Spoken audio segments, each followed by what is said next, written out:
Donnie, if you were my son, I would have taken you outside and smothered you by now. Now you got your goddamn unions. Smothered me, gravy, big dirty man. Big dirty man. Oh, here we are again. Oh, we're live. We're live, unfortunately. Okay. Sorry, I was just playing around with. Look, we're professional. We have that's fair. We have microphones that actually work. I have headphones.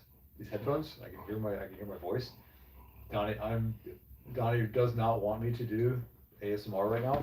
I so badly want to make love to this microphone and let everyone hear it. And I don't know. I feel he's going to get us more followers.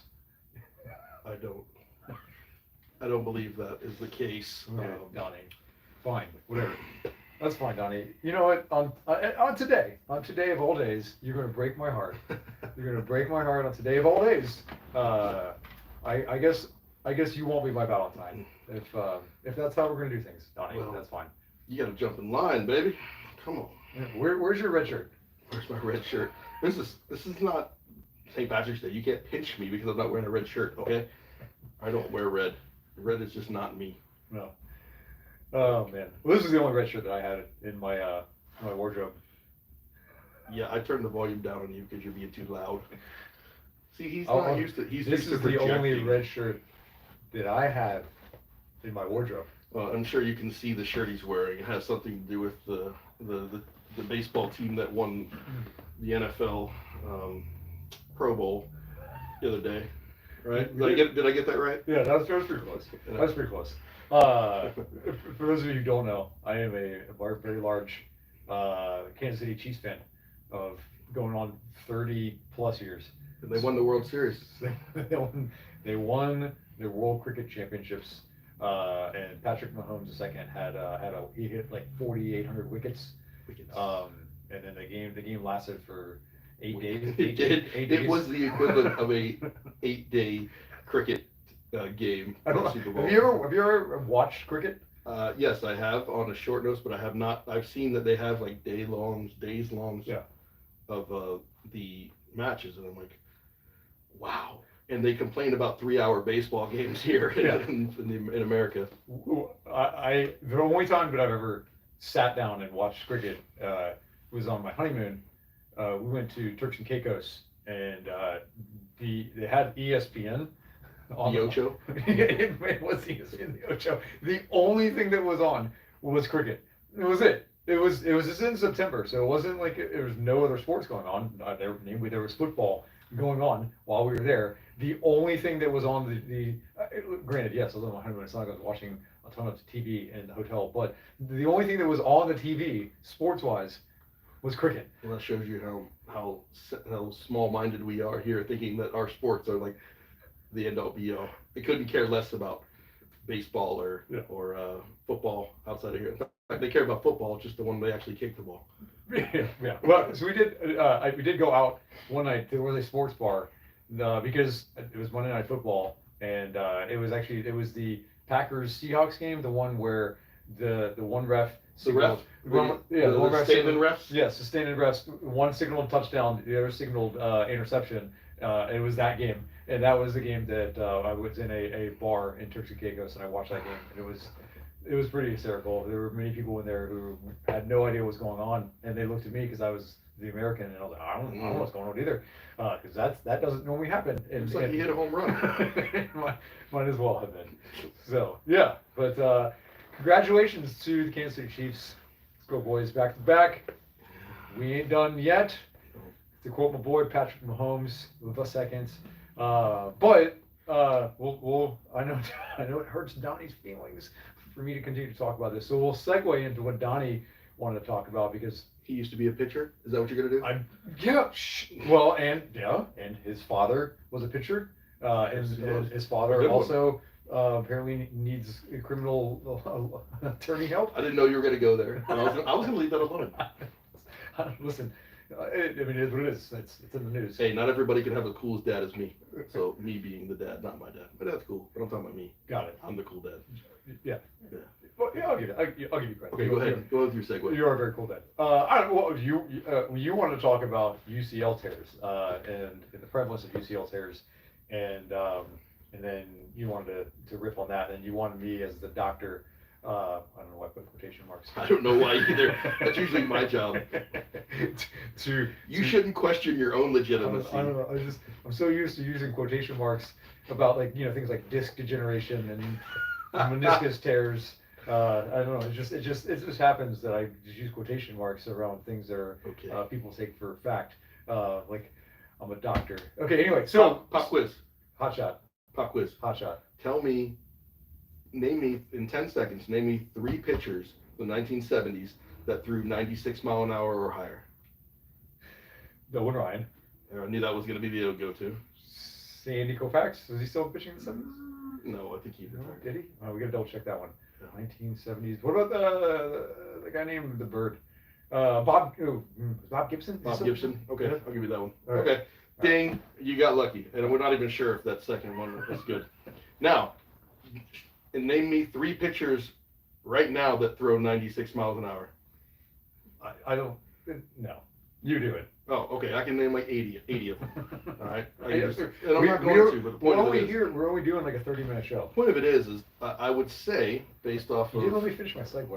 Oh yeah. That's fine. Go ahead. No, that's What fine. was your segue? I don't know. I would. Well, okay. Actually, here it was. You wanted to talk about UCL tears, and I was going to use Patrick Mahomes as an example as to how someone who doesn't need a UCL tear because he did not specialize in the sport of football. He continued to play football and baseball, among other And sports, basketball. and basketball all throughout up into his senior year in high school. Correct. Where he was very much recruited for All all three of them, and believe it or not, does not have a UCL tear. Crazy. Right, weird. So And that was going to be my he had segue. some velocity too with his Yeah, pitching. that was going to be my segue to what you want to talk about, which is UCL tears and how they are quote unquote here. See quotations becoming Here we are again. more I prevalent. think we should just put quotations around Doc and Donnie now, just like we're both just going to be like, are they both real? I don't know, but yeah, exactly. Sorry. Good. We're What gonna did you? take more than one head to get around, or hand to get around this head. I'm gonna stop talking. What did you want to talk about? Well, so obviously, the fact is the amount of pitchers throwing 96 plus is much higher much more prevalent than in previous decades and generations.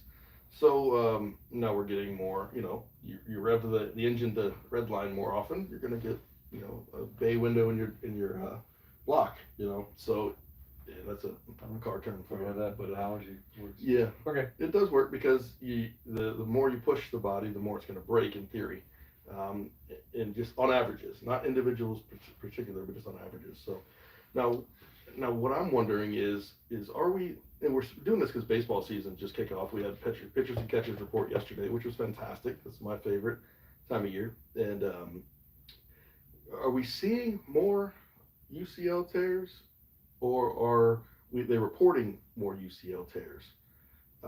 And for those who don't know, UCL tears, the Tommy John surgery, it's with the ligament in the inside of your elbow that when you're, especially baseball specific, when you're torquing here, it tends to pop, snap, tear, partial tears, full tears.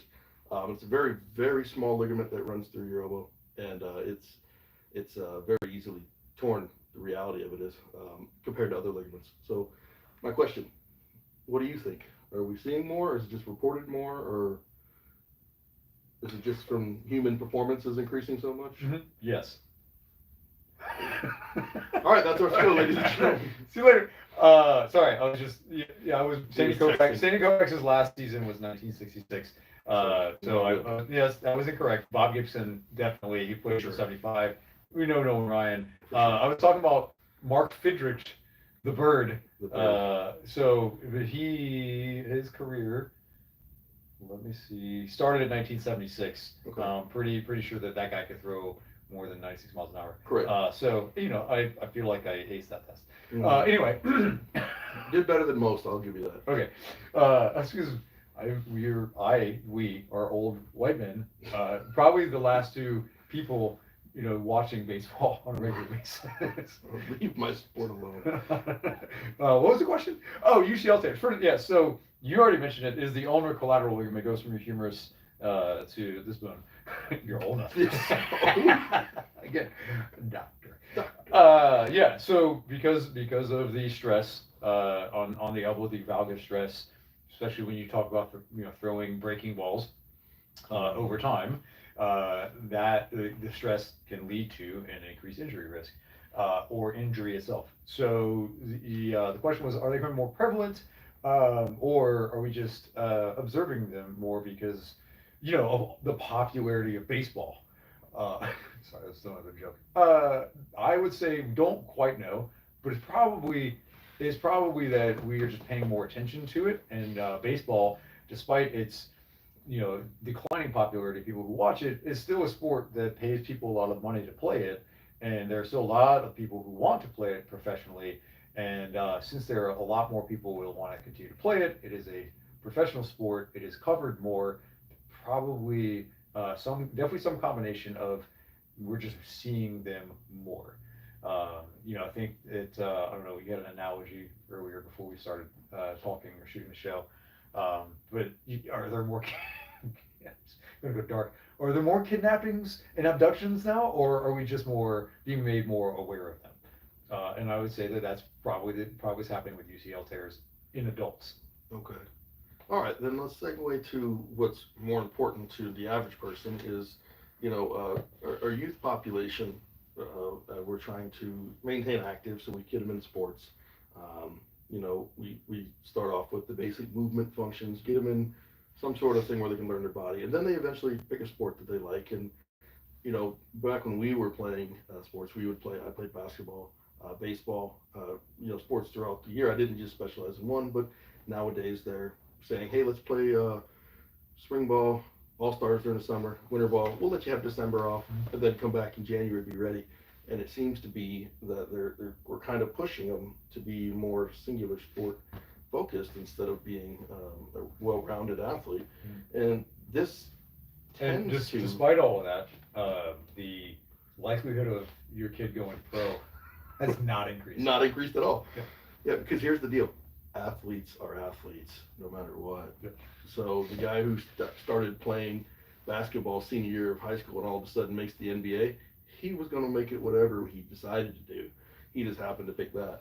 So starting your kid at 4 in swing lessons does not increase their ability, for the most part, to make it to a professional level. What it does do is increase decrease their love for the sport that you're throwing down their throat, and the potential of injury if you continuously have them doing the same thing over and over.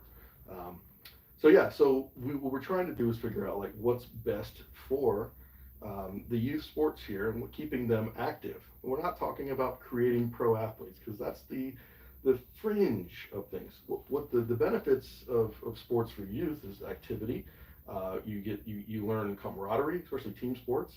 You learn to work together. You learn to put in some work, some work ethic, and that can transfer over to school, to real life, to relationships, to friendships, this kind of stuff. So that's what we're trying to do here. But in the meantime, we're pushing these injuries. Valentine's Day.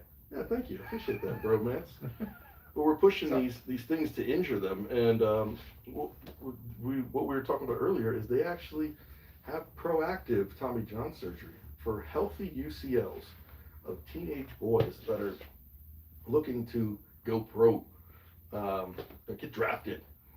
They're 15, 16 years old, and their parents are having elective surgery, putting you under the knife to come back, because the data does show when you come back, usually it's your velocity is increased in your fastball, and the chance of the surgery successful is very high.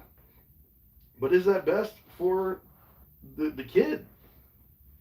What are we doing? What are we saying to these kids?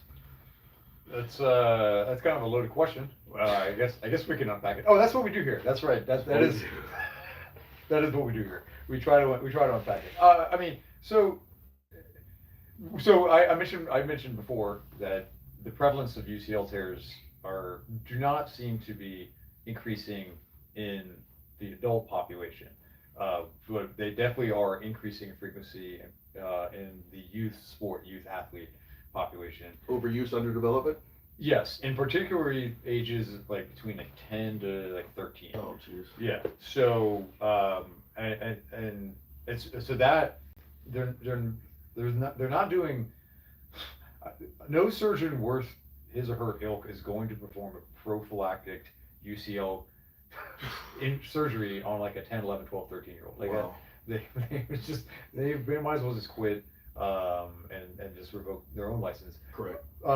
So, but since it's happening more frequently in that population, that is definitely because of the specialization in sports, that epidemic that we're seeing, and to your point, like those are kids that are going through adolescence, they are still growing, and so they're going to be putting stresses on the body that are underdeveloped, or we have, I didn't use the word imbalance, but for the average person out there to understand, like we have muscle imbalances. There it is. The quotations being used. Yeah, that's like the 4th time. Somebody do a counter. Don't. I'm gonna turn it into a drinking game. So, but you have a kid who is still learning how to use his or her body, and now you're saying, cool, let's start throwing breaking balls, and let's do like I don't know, 200 of them a week. Let's see what happens. I think we'll be just fine. So that I don't know. I don't figure where we're going with this. I don't know if you just want me to just No, I'm just trying to riff, figure riff out. on youth sports. And listen, I fully intend, and my kids, and your daughter is playing, youth sports. My kids are starting to play youth sports, and I fully see the benefits of youth sports. Specialization is where I'm going to yell to the mountaintops that it's not a good idea. It's not a good idea to specialize, especially before the age of 15. The evidence when is you're pretty clear. when you're Yeah. prepubescent, yeah, absolutely. So, what are we telling these kids, and what is this demonstrating to these kids? Is that, look, I mean, I played sports, I still play sports because it's fun, Fun. because I enjoyed doing it. There was a chance later on, where I had an offer to play Division III sports, but that was not at the forefront of my mind whenever I would go out and suit up and play on my high school football team, play on my high school soccer team. I wasn't thinking like, oh, hey, I'm getting a scholarship for this. And there's nothing wrong with that. It's nothing wrong with Right. trying to Right. get an education for playing a sport. Yes, But for that to be 100%. the end all be all reason why you're pushing a child Yeah. to do that. Yeah. So what we're telling kids is that that's the only way that you can be fulfilled, is for you to get a scholarship or to go professional, in a sport of your choice. Obviously, we're sending the wrong message. I don't think we're arguing with anyone. No. And so Well, so we are obviously arguing somebody because there are people doing Well, it all the time. that's true. There are people out there who either are, and I put more of the blame on coaches, but parents, you can't be naive either. You can't be ignorant of what's happening. So you gotta be realistic. So I think there's definitely blame on both of those parties. For me, it's a coach who puts some level of delusion into a parent's head or kid's head that, hey, if we go this route, I can guarantee, one more time, that your kid's going to get a scholarship. And there just isn't any evidence to back it up that is indeed the case, other than anecdotal evidence of, hey, if you go through my program, and we start throwing breaking balls here at the age of 10, that I can guarantee that your kid's going to get a scholarship somewhere. So maybe that individual coach has some sort of successful program, but then again, there are other things that go into getting scholarships. Name one of them is like who you know. So there are, like, if you have connections and you can get in contact with a coach at the higher level, and then they start looking at you, that might be all that you need. Not necessarily, hey, I got to start honing my curveball at the age of 10. So that's just one example of how that individual coach who has X percentage of their athletes go on to get scholarship might have nothing to do with the program itself. Might just have to do with the fact that he knows people. Yeah. So, I don't. Yeah, I mean, I can keep going on. I don't know. I'm gonna go Yeah. a little bit deeper Sure. into this, and I'm gonna go the greed route. When we were growing up, youth sports was not an industry. We had club. I played AAU basketball, played little league, baseball, that kind of stuff. Club league soccer, this kind of stuff. Where it wasn't. Now you have these travel programs that have professional coaches that are making a living off of this. So their living depends on your player staying with them 10 months out of the year instead of going off to play basketball or football or something like that. Now, we did have coaches, hey, don't hurt my football player playing in wrestling, or don't hurt my basketball player when he's playing wide receiver and he gets his knees taken out. Try to keep him there. But that was the extent that we had coaches going back and forth. Now, these coaches they're telling these parents, don't play any of the sport. They're not going to develop. If they don't have the 100 swings a day, they're not going to develop. And the reality is they're going to develop all right. They're going to develop an injury, and they're going to develop a hate for the sport that they should love. And I think the biggest part, like you said before, is we played it for fun. I played basketball because I loved it. Played baseball because I loved it.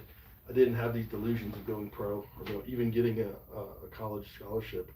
And do I wish my parents would have pushed me a little bit more to train? Yeah, but we also grew up in the 80s and 90s where, weightlifting wasn't prevalent in athletic sports, youth sports just yet. But outside of that, there was nothing wrong. So I would implore anybody who's watching here, let your kids play for fun. My kid plays softball during the spring, and then she plays other things during the fall and summer, and then we go back to it. Right now she's playing flag football. That's finishing up, and softball's taking off soon. So and I know your kid does soccer is what you're.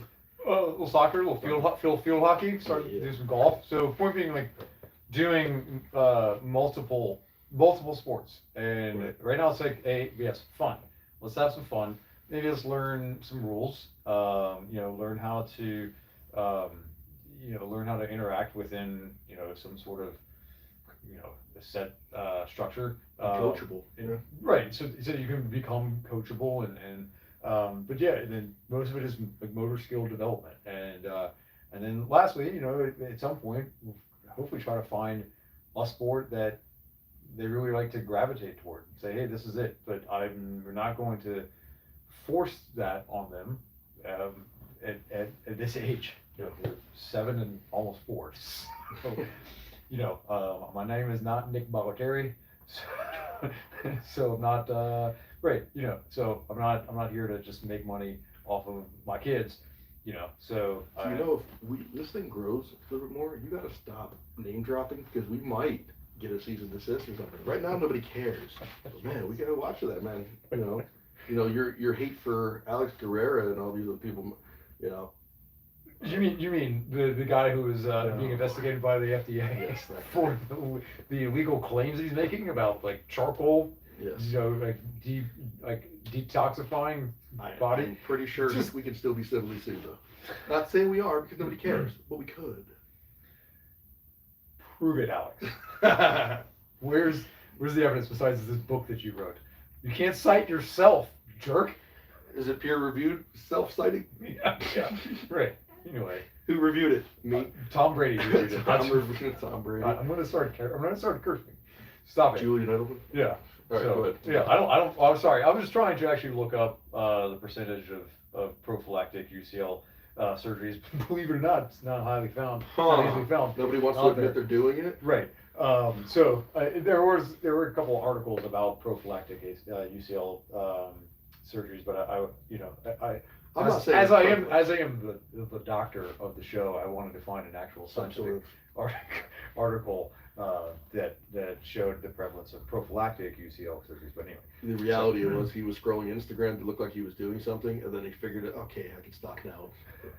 I mean, no. I was waiting for it, Donnie. I don't actually pay attention to what you say. I just as soon as I hear 3 seconds of silence, that's okay. I can start talking. Sound like again. my kids. What are we Second talking door. about again? Are we done? Yes, sir. We are. I feel like. How long was this episode? I feel like it was a little shorter one. We were like 25 minutes, I think. Right Okay. Is that all you wanted to talk about? That's all I have. Okay. You have You just anything? wanted to. Well. Okay. What was? I love kid sports. I coach, Yeah. and it really does bother me when when people are pushed too hard. Now, I listen. I am not one of those let's have fun coaches. I am not. You're not talking to anybody who's played for me. I am strict. I am hard. I want to because I feel that winning is fun. And teaching a winning culture is fun. Yeah. Not just going out there and having fun. You can go on the playground and have fun if you want to do that. Yeah. But if we're here to win. You don't play the game unless you're trying to win. Simple as that. No matter Hello? what it is. You don't Hello. We play to win the game. Now, if your development is the goal, but winning is the Playoffs? is proving. Right. Yeah. We're Sorry. talking about practice. Sorry. Continue. Well, just but at the same time, You don't hand out participation trophies. I don't hand out participation trophies, but I won't yell at a kid for messing up. We'll talk about it and figure out how to make it right, and that's the goal here, always getting better. But at some point, getting better includes rest. You also have to include that kid's mental state. Does the kid not love the game anymore? And I have to teeter with this because I love the fact that my daughter plays softball, but if it comes down to the point where she says, "Dad, I hate softball, I'm never playing again," I'm gonna have to be like, "Okay, what do you like?" Because you're gonna sit on your ass. Right. Yeah. That's not the What do you like? Yeah. And that will it affect me? Yeah, I love coaching softball. I love the game of baseball, softball, but not enough to the point where I'm gonna be like, "No, get your ass back in there because I said so." And that's the problem we're here. And I think that we're more and more when you get to the higher level, you see these kids doing it because they feel they have to, not because they want to. And the UCL stuff when you get to that point, when you're to the point where you're pushing someone so hard to be so good at such a young age, there is repercussions that are going to happen mentally, physically, whatever. And I hate to see that happen as a coach. And there are coaches out there pushing it, but I think the problem stems from home. That's where the main problem is.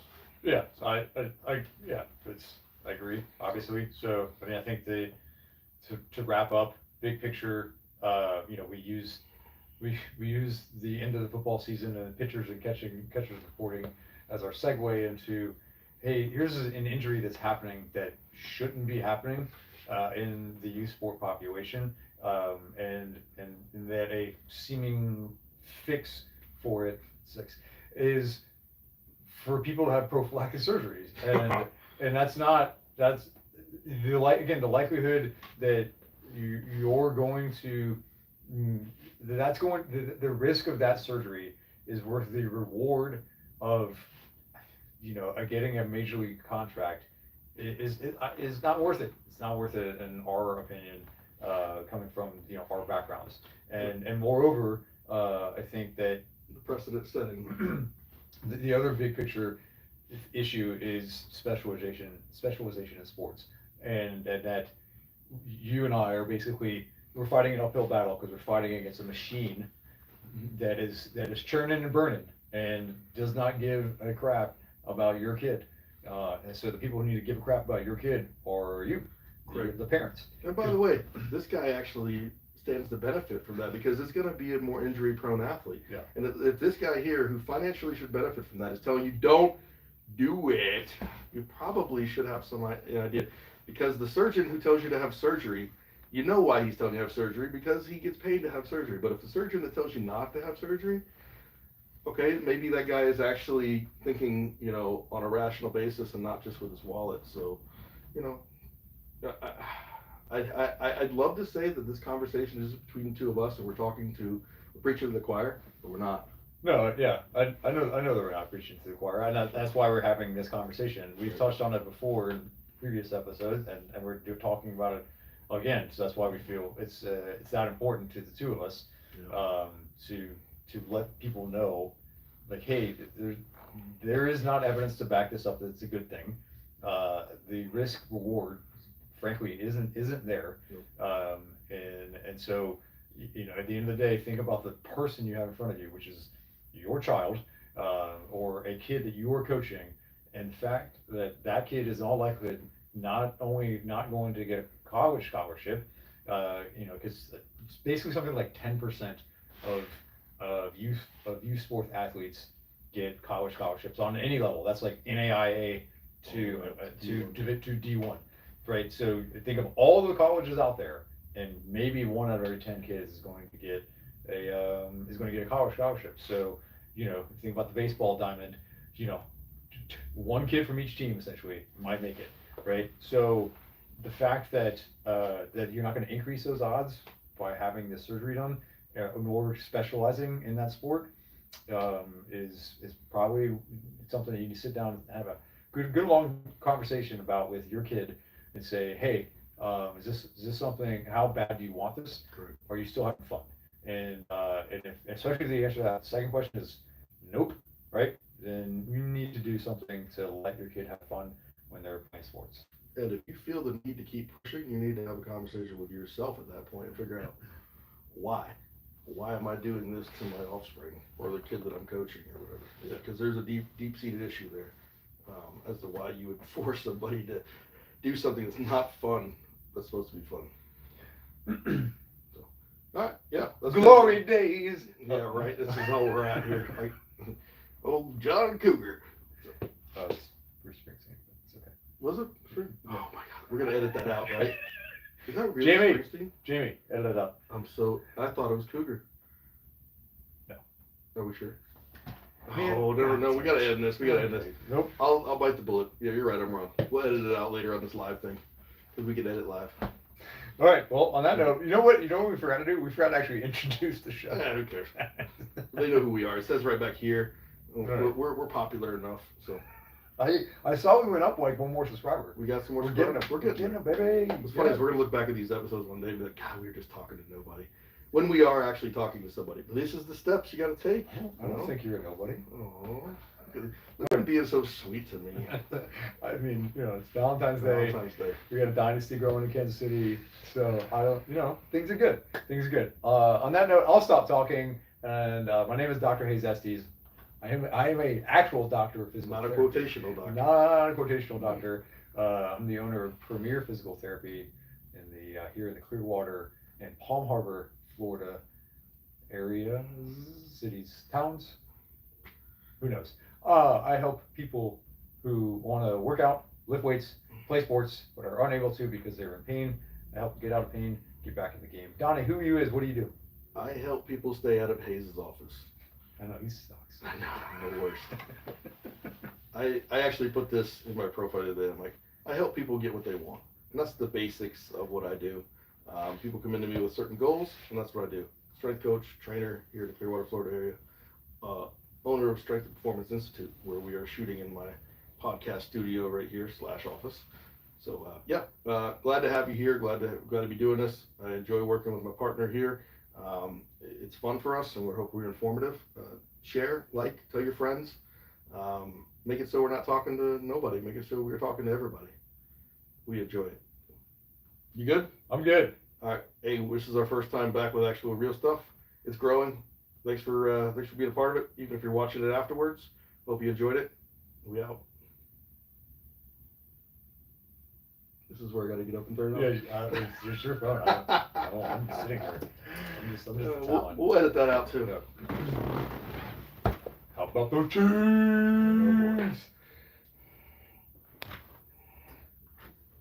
Still going. Yeah, we're gonna get it.